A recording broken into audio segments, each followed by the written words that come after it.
We're here at issue 34. I am here with Melody. How are you? I'm well, thank you.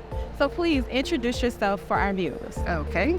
I'm Melody Josserand. I work at the University of North Texas Center for Human Identification, where I've been the CODIS administrator since 2008 and a DNA analyst before that. Nice. So tell me about the work that you're doing at the University of North Texas Center. We're working on, our focus there is missing persons as well as criminal casework. And mostly I've worked on the missing person side. Most recently, we're focusing more and more on work within the state of Texas, including border issues, missing migrants. Yeah. So you gave a presentation yesterday. So tell me about that presentation. Well, that was an update on how we are trying to address the issue of missing migrants. And as people come across the southern border and perish in that hazardous crossing, how are we working to repatriate those remains back to their home countries and their families? And that the update was on the database we're using for that work. Yeah. So is it kind of similar to the CODIS database where it's used taking STRs, or are there other markers that are being used in that database? We are using STR technology on these, mostly because the labs that we're working with in other countries, that is the technology that they are providing to us for comparison to the remains. But in working with foreign laboratories, we're having to use the data that they can provide. And there is an opportunity, I believe, to get additional markers if needed in some cases, but not in every case. But STRs is where we're starting. Gotcha. So how did you go about forming those collaborations with foreign laboratories in order to get samples, correct? To get profiles, actually, yeah.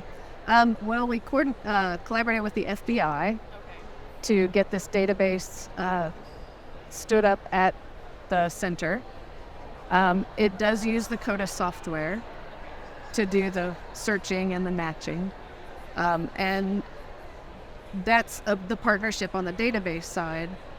With the foreign countries, our partnership is supported more with an INL grant, Bureau of International Narcotics and Law Enforcement. I can never remember what that acronym means.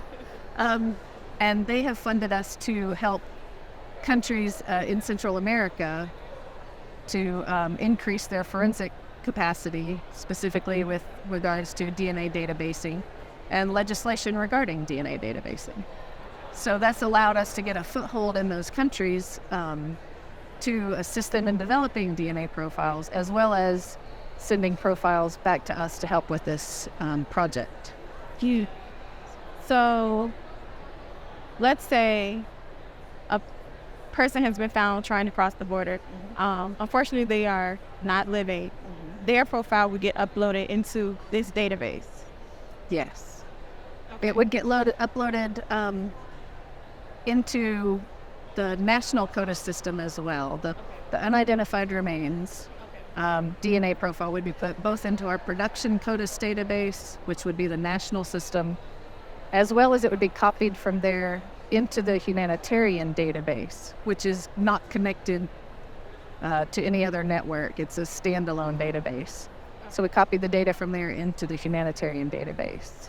And so for the other countries that they also find an unidentified person, they would also upload those profiles into that humanitarian database? Actually, at this point, we're only dealing with family reference profiles from other countries. The effort is mostly to identify remains found on the U.S. side of the border. But we need family references from other countries in order to do that. Yeah. So how do they go about getting those samples to upload? Laboratories in different countries often have outreach programs to families in their countries who might have missing family members. There are also non-governmental organizations that do work of this type, reaching out to families who have missing loved ones, and they collect DNA samples. Sometimes those are processed in country, sometimes those are processed at private labs here in the United States. So the profiles can come from either out of the country or they might come from a lab here in the U.S. Okay. So That's very interesting work. it's kind of, it feels complex, but it's really not.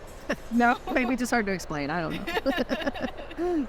So how long have you been in this line of work? Have you enjoyed it? I love this work. Yes, I've been in this field since 2001. But I've been working on the databasing side of things mainly since 2008. Nice. Challenging and fun, and Yeah. I never thought I wanted a career, but once I got into it, yeah, Couldn't stop. couldn't stop. So I'm sure they've tried. So is this your first ISHI? No, I've been to several ISHI Okay. meetings in the past. So, but this is it's been a good one. It's been an eye-opening one. So Yeah. I've really enjoyed it. What's been different about this ISHI compared to the ones in the past for you? For me, it's the newer technologies, the FGG, IGG, things that are extremely hot topic. And our lab is validated for that work. So we're excited to get that online and start that up.